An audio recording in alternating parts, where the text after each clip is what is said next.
Banks? पहले दो bank. बार बार लगातार आपने बताया कि हम बैंक्स पे बुलिश हैं। बैंक्स के देखिए इस माहौल में इतने बेहतरीन रिजल्ट्स आए आपके। आईसीआईसीआई बैंक इसके फ्यूचर्स में खरीदारी करने के लिए आया 1390 का स्टॉक लॉस होगा। 1419, 1427, 1437 के टारगेट के लिए फ्यूचर्स के लेवल हैं। कमज़ोर आईसीआईसीआई बैंक तभी होगा जब 1375 के नीचे ट्रेड करना शुरू करें, बंद होना शुरू करें, तब तक ये बाय ऑन डिप्स है। क्लियर है? ठीक है।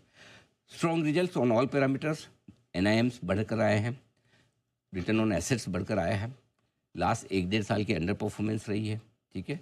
अब आरबीआई ने रेट कट किया है, स्टैंस अकोमोडेटिव है, तो मुझे लगता है कि बैंक्स के लिए अच्छा समय आ रहा है। एफआईएस का फेवरेट स्टॉक है और इसके और एचडीएफसी बैंक के वैल्यूएशंस लगभग बराबर है, जबकि ये हमेशा प्रीमियम कमांड करता आया है, इसलिए इन्वेस्टमेंट के लिए बेहतर इस लेवल पर एचडीएफसी बैंक के मुकाबले में आईसीआईसीआई बैंक बेहतर ऑप्शन है इन्वेस्टमेंट करने के लिए। अच्छा। एचडीएफसी बैंक को हमने हमेशा मुश्किल समय में बहुत पसंद किया है, लेकिन जब अच्छा समय शुरू होता है ना तो आईसीआईसीआई बैंक ज़्यादा चलता है। ये ध्यान में रखिएगा। मुश्किल समय में एचडीएफसी बैंक लेने का, अच्छे समय आईसीआईसीआई बैंक। अगर पैसे दोनों में से एक लेना, दोनों लो तो बहुत बढ़िया, कोई दिक्कत ही नहीं, वो भी अच्छा है, वो भी बता देता हूँ आपको। एचडीएफसी बैंक के फ्यूचर में भी खरीदने की राय है 1874 के स्टॉप लॉस के साथ, 1925, 1934 और 1947 के टारगेट, 1947 आज़ादी वाला साल ये टारगेट है आपके लिए। डिपॉजिट ग्रोथ बहुत शानदार रही है, एसेट क्वालिटी बेहतरीन है और एक इंटरेस्टिंग डेटा देना चाहता हूँ, पूजा जी के लिए भी काम का है वो, 10% प्री प्रोविजनिंग ऑपरेटिंग प्रॉफिट आया है एचडीएफसी में का। ये बहुत इंपॉर्टेंट है, बहुत पॉजिटिव है। इन्वेस्टमेंट के लिहाज से डायरेक्शन पॉजिटिव है। ऑलमोस्ट 2.5 टाइम बुक पे ट्रेड कर रहा है, यहाँ से 3.5-4 की बुक वैल्यू पर जाने में कोई इशू है नहीं।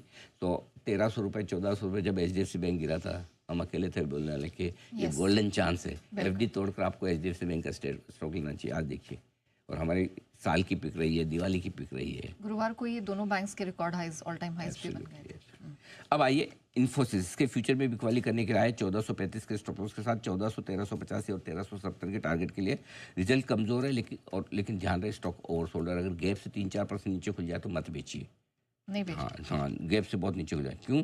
क्योंकि 22% 3 महीने में गिर चुका है।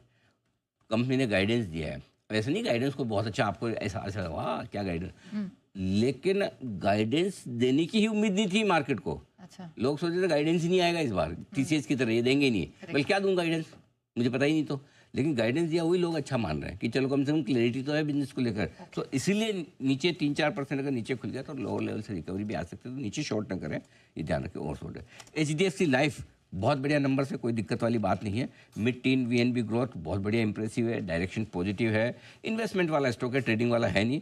सपोर्ट 685, 735 के ऊपर होगा और मजबूत। इसके अलावा यस बैंक, उम्मीद के मुताबिक नतीजे, अच्छी नतीजे है, लेकिन ये ऐसा अब इतने आइडिया के बाद सबसे ज़्यादा शेयर होल्डर इसी के पास है, ऐसा लगता है मुझे।